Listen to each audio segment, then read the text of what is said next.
বিয়ের পর আমি আমার স্বামীর টাকায় পড়ালেখা করি, এটা আমার শ্বশুর-শাশুড়ি কখনোই চাইতেন না। কিন্তু আমার স্বামী সবার বিরুদ্ধে গিয়ে আমাকে পড়াশোনা শেখায়। আর এটা আমার শাশুড়ি কেন জানি মেনেই নিতে পারে না। সুযোগ পেলেই আমার পড়াশোনা নিয়ে অনেক কথা শোনায় আমাকে, সবার সামনে অপমানও করে। তারা কেন আমার সাথে এমন করে এটা আমি বুঝি না। তবে সবকিছু আমি মুখ বুজে সহ্য করি, প্রতি উত্তরে কোনো জবাবই দেই না, কারণ আমার কথার পিঠে কথা বলা নিষেধ আছে। আমার স্বামী এক কথা মানুষ, সে বলেছে আমি যেন সবসময় এইসব বিষয়ে চুপ থাকি। যাই হোক না কেন, আমি যেন তার বাবা মাকে কখনো এমন কিছু না বলি যে তারা কষ্ট পায়। তাই আমি তাদের এমন অপমানজনক কথা শোনার পরও চুপ করে দাঁড়িয়ে থাকি। আজও তার ব্যতিক্রম হলো না। বাড়ি ভর্তি মানুষ এসেছিল। আমি ভার্সিটি থেকে সবেমাত্র বাসায় এসেছি। আমাকে দেখেই আমার শাশুড়ি সবার সামনে আমাকে উদ্দেশ্য করে বলল, ওই যে আমাদের মডার্ন বউ চলে এসেছে।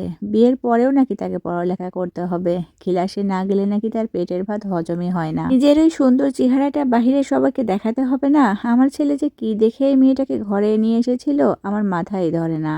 আমি শুধু দাঁড়িয়ে দাঁড়িয়ে কথাগুলো শুনছিলাম। অনেক ইচ্ছা করছিল যে কথাগুলোর জবাব দিই। আমার স্বামীর কথাগুলো মনে পড়তে আর কিছুই বলতে পারলাম না। আমার শাশুড়ি আবার যখন বলল, দুপুরে রান্না করবে কে? বাড়ির সবাই যে না খেয়ে আছে সেদিকে তো কারোর খেয়াল নেই। আমরা তো শুধু কলেজে যাওয়ার জন্য কাউকে বউ করে আনিনি, রান্না বাড়িও তো করতে হবে। দুপুরে আমার ছেলেও তো লাঞ্চ করতে আসবে বাসায়, আর আমার ছেলের টাকাতেই তো ভাত কাপড় পাচ্ছ, পড়ালেখা করছো, আর আমাদের কথা না হয় বাদই দিলাম, তোমার স্বামীকেই না খেয়ে রাখবা। কথাগুলো আমার একদমই সহ্য হলো না। ভিতরে ভিতরে অনেক খারাপ লাগছে। আমি আর আদনানের কথা মনে রাখলাম না। আমি প্রথমবারের মতো আমার শাশুড়ির মুখের উপর বললাম, আপনি নিজে চাইলেও তো রান্না করে খাওয়াতে পারেন আপনার ছেলেকে। তুই যদি দরদ হয় আপনার ছেলের উপর, তাহলে নিজেই রান্না করতেন। আপনার মেয়ে জামাই আসলে তো ঠিকই রান্না করে খাওয়ান, খুব যত্ন করে খাওয়ান, কত রকমের খাবার বানান তার হিসাব নাই। অথচ যে আপনাকে ভাত কাপড় দিচ্ছে, আপনাকে থাকতে দিচ্ছে, তার জন্য কি একটা দিন কষ্ট করে আপনি রান্নাও একটু করতে পারেন না? আবার আমাকে সবসময় যা নয় তাই কথা শোনান। কই, আপনার মেয়েরও তো বিয়ে হয়েছে, সেও তো পড়াশোনা করছে, তাকে নিয়ে তো কোনো আলোচনা করেন না আপনি।